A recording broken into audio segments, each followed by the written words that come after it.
बाजूला ट्रम्प आणि ते शी जिनपिंग कशावरनं भांडतायत? तर ट्रेडवरनं भांडतायत, आर्थिक गोष्टींवरनं भांडतायत. चायना डीपसीक बनवतोय, USA AI बनवतोय, तायवान सेमीकंडक्टर बनवतोय. पण आपल्या देशाला जे व्यस्त ठेवलेलं आहे ते समाजाच्या कुठच्या व्यवस्थेत ठेवलेलं आहे, धर्माच्या व्यवस्थेत ठेवलेलं आहे. 2 तारखेला, आणि हे मी मुद्दामून बोलत आहे कारण तुम्ही पण विचार करणं गरजेचं आहे, 2 एप्रिलला ट्रम्पनी पहिल्यापासून सांगितलं होतं की आम्ही भारतावर टॅरिफ लावू.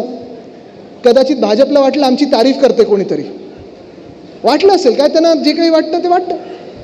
पण भाजपाने आपल्याला व्यस्त ठेवण्यासाठी त्याच 2 एप्रिलला बरोबर वक्फ कायदा आणला, वक्फ बिल आणलं. आता तुम्ही तो वक्फ बिलचा पूर्णपणे जर चिरफाड केली, जर तुम्ही प्रत्येक शब्द पाहिलात, एकतर भाजपाच्या सगळ्या नेत्यांची भाषणं पहा, हे आपल्याला हिंदुत्वावर टोकतात, सतत टोकत राहतात की तुम्ही हिंदुत्व सोडलं, तुम्ही हिंदुत्व सोडलं. जर तुम्ही भाजपाची भाषणं पाहाल त्या सदनामधली, लोकसभेतली असतील, राज्यसभेतली असतील, तुम्हाला वाटेल भाजपाच्याच प्रत्येक नेत्यांनी हिंदुत्व सोडलंय, बाकी कोणी देशात हिंदुत्व सोडलं नाहीये. मुद्दाम पहा त्यांची भाषणं. पण ते जो वक्फचा कायदा आणलेला आहे, तुम्हाला आज लिहून देतो मी, अनेक भाषणं त्यांनी केली की गरीब मुसलमानांना त्याचा फायदा होईल, हिंदूंना फायदा होईल, असं होईल तसं होईल. जर वक्फचा कायदा पाहिला तर ना कुठच्याही गरीब मुसलमानांना फायदा होणार आहे, ना मुसलमान महिलांना फायदा होणार आहे, ना एका हिंदूला फायदा होणार आहे. कोणाची जमीन कोणाकडे जाणार नाहीये. मूळ मुद्दा हा आहे की जे काही ते पसरवत आहेत देशभरात, जसं तुम्हाला सांगतो, निवडणुकीच्या आधी, विधानसभेच्या निवडणुकीच्या आधी त्यांनी एक अफवा पसरवली होती महाराष्ट्रामध्ये की आता सिद्धिविनायक मंदिरवर वक्फने त्यांचा दावा ठोकलेला आहे. तुम्ही मला सांगा, आम्ही सगळे इथे आहोत ना, कोणी दावा असा ठोकू शकतं का? ही अफवा होती, ही खोटं बोलले होते भाजपवाले.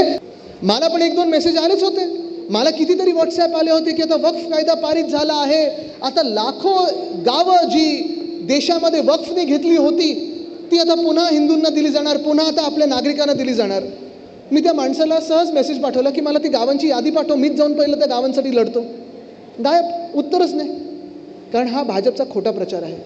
पत्रकारांनी बातमी छापलेली आहे की ज्या AIDMKनी वक्फ बिलचा विरोध केला, गृहमंत्री अमित शहाजी तामिळनाडूमध्ये गेले आणि त्याच AIDMK सोबत युती केलेली आहे. मग आता हिंदुत्व AIDMKनी सोडलं, भाजपने सोडलं, गृहमंत्र्यांनी सोडलं की कोणी सोडलं?